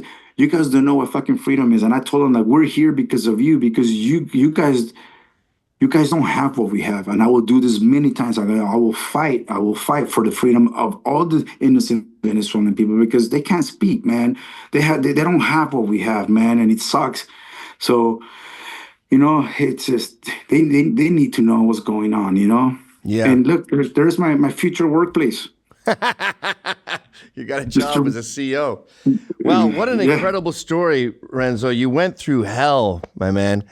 I feel like we just read a book about this whole experience, and I can't thank you enough for telling us about it. We will do everything we can to get the word out and to help you get your girl out and provide links in the write-up for this for any websites or places we can go to get Carolina out of there. What an incredible... I really appreciate that. And, you know, if anybody's out there that hears this, if they can please, you know, just not help me, but help the rest of the guys. You know, the freedom for every human is important, you know. And I am blessed to live in the greatest country in the world, which is United States of America. I am blessed to have a great president that cares about their citizens. And I die red, white, and blue all the time, just as I die and I bleed red, white, and red, which is the Peruvian flag. You know, I am proud to be an American. I am proud to say that I live in the U.S. and I will say it anytime, every time. I don't care whatever communist country. I will do it, and I will fight for those people until the end. You know, one of our brothers, he's from Spain. His name is Jose Basoa. Is one thing that we used to say every night, and in Spanish is hasta el final, which means until the end. So until all of them are out, I will continue speaking until they kill me or they're out. And is there a website or something we can follow, or a Twitter account, or something where people can help? Man, I'm very bad with this social media stuff. Well, that's something else we got to work on. I have an Instagram, and fuck, to be honest, I don't even know the name of it. But you know, I need to. Somebody told me that I should write a book, and if anybody out there that is willing to help me out with this, you know, because there's still more stuff that happens that I haven't told to everybody. You know, if somebody will be able to help me out, so I can spread awareness of what's going on and what's happening to those people out there. If you give me a second, I think I can go on Instagram and let you know what my Instagram. Yeah, we got a second. Yeah, let me see. So that's something we should set up, is some sort of site or a GoFundMe or something. So I think my Instagram is Renz the Man, RENZ, D as in David, AM as in Mary, AN as in Nancy. Renz the Man. Renz da Man. Yeah. Mm-hmm. All right, man. Well, thanks for that interview. Holy crap. What a pile of information. I can't believe what you had to go through. I'm stunned. Oh, yeah, that's me. Okay, there's a couple of interviews that I've done. So Renz da Man, in the short term, let's put everything we can up there on that site so people can try to contribute, or at least get the word out that there's innocent people still there. That's every time like someone gets pardoned, like with the J6ers, they go, all right, well, that problem's solved. We got them out. No, the problem's not solved until the end. Until the end, bro. That's true. And, you know, God bless America. God bless our country. God bless our president. Thank you to Mr. Bukele. Thank you for the people here in Peru and the government that helped me out. And, you know, for the rest of the people out there, you know, please, like, just fight for your citizens, because those people out there are innocent and they depend on you, because I don't want to fucking die there, you know. Shigeki Okada from Japan, Christian Sinuse from Romania, John, I can say his last name because Czech Republic. We have Mario Burlo, the Duke of Malta. We have Trentini, Italian. We have Julian, that is French. We have a few Colombians, Carlos Cañas, Arle Espitia, my soulmate, the Pantaleon brothers. We have Luis Chinchilla. We have Moises, all Colombians. We have guys from Pakistan. That's the first time the audio's cut out. I wish I remember all of them right now, but there's so. All right, you're cutting out.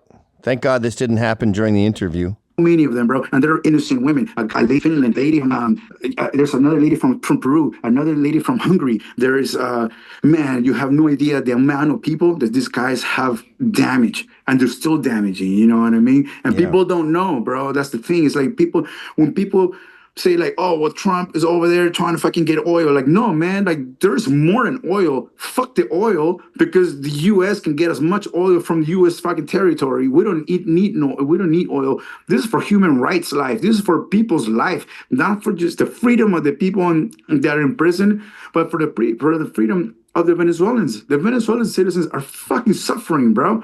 You know, there's no food. And if there is food, they can't afford it. You know? Yeah. It's impossible to live there. Okay, man. Well, thanks so much. We're going to do everything we can to take it. Let's keep coming back to you for updates on this too. And anytime, bro. Thank you so much for helping me. How do you say until the end again? How do you say until the end in Spanish? Hasta el final. Hasta el final. Yes, that's Jose Bosco Spaniard. That was his words, and I'm gonna carry it on until he's out, man. Until everybody's out. That's the motto here. All right, man. Thanks for coming on the show. I owe you one. Take care, man. Thank you. Cheers.